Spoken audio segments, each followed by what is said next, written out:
Talking about vapes on the show this morning and the number of unregulated ones, illegal ones, arriving here in Kent. Of course, they are potentially unsafe, and 300,000 have been seized. In fact, that number now appears to be higher.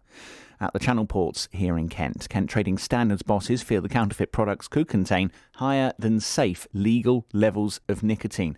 They're seizing a growing number imported from the Far East. I've been discussing this dangerous rise in illegal vapes in Kent with Mark Rolfe from Kent Scientific Services, and first, Trading Standards Manager Jim Whiddett. To be completely honest, we've started to see this coming in the early part of December. And as you said, we're just over 300,000 items that we've now stopped. And this is some of the largest numbers we've seen.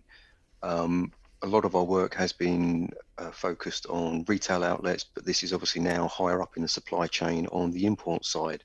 So we're actually stopping these devices which have maybe 10 times the legal limit of nicotine liquid within them. So they're unfit for sale in the UK, and it's because of the levels of nicotine, is it? Well, they're illegal. So the legislation that we're working under has a maximum limit of the tank on these disposable vapes of 2 millilitres.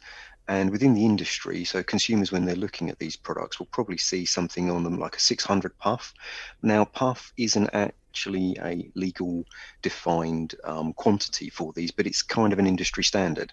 So 600 puff equates to roughly 2 millilitres.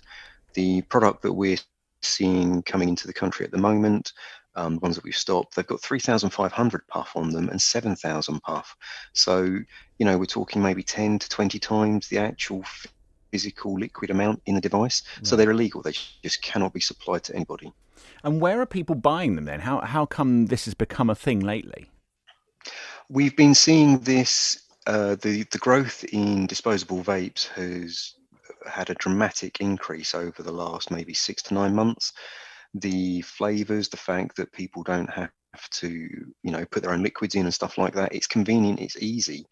So there's a demand for these products, and retailers, we've been finding large vape products at retail level.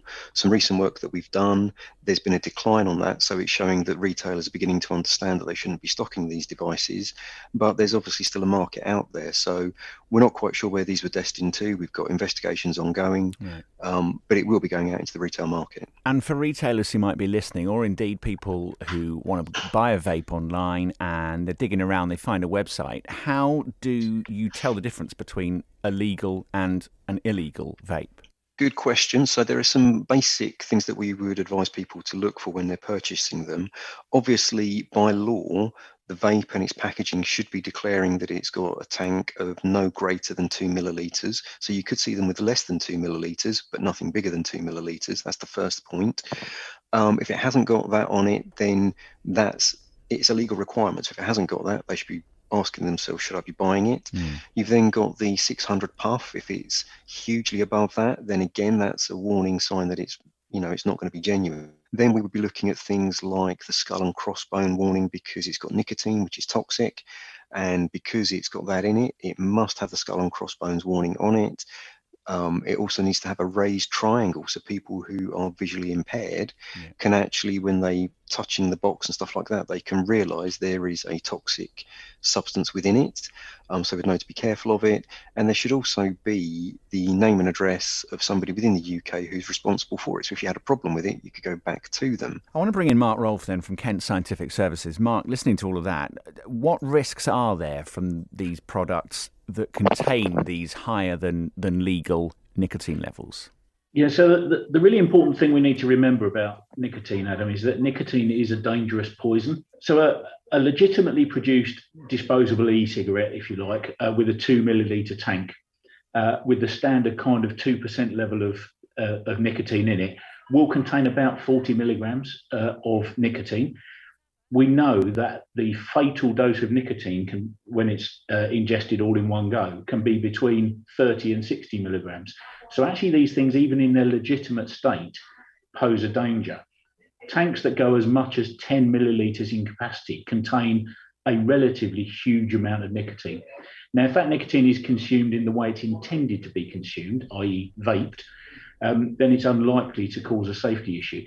The problem comes where something happens to that device, which means that the liquid content can be consumed as a liquid, and that has been known to happen. Right. And there is a recorded case of a man who ingested as in swallowed the liquid content of one of these, who 8 days after doing that died from nicotine poisoning. Wow. and the impact of that on the human body.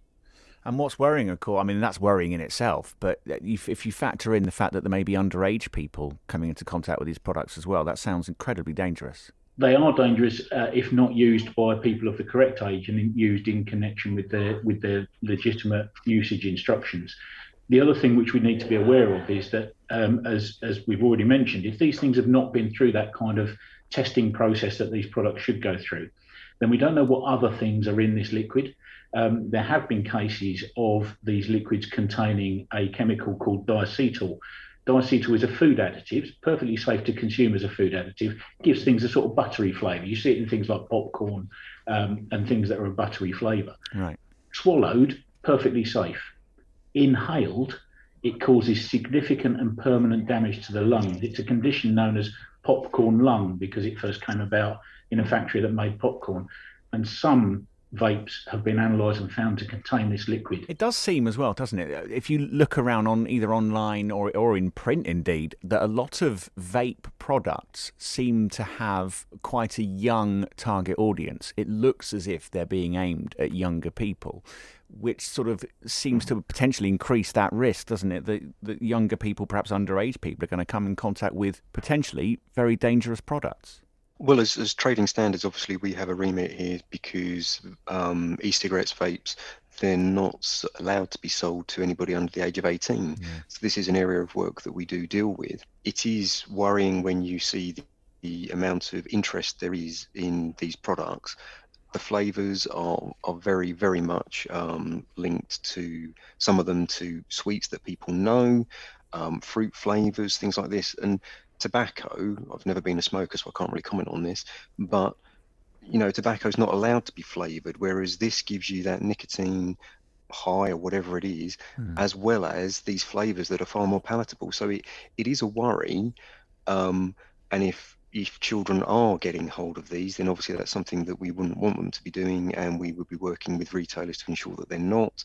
And where it's appropriate, we would take enforcement action, because as Mark has explained, nicotine is very, very addictive, and if people start consuming them, we're not quite sure where it's going to go to. And you talk about enforcement action there. I mean, these are some of the products that we're talking about here. They're illegal, they're unregulated. So what penalties could shopkeepers face? And I'm not just talking about serving them to underage people. I'm talking about selling illegal products full stop. What's the penalty there? Well, in worst case scenarios, I mean, the retailers would forfeit or lose their product because it would have to be seized because it can't be legally made compliant. And then they could be facing criminal prosecution, investigation, and they could, if it went before the court, they could be looking at fines and or imprisonment. Mark Rolfe from Kent Scientific Services there. You heard Trading Standards Manager Jim Whiddett.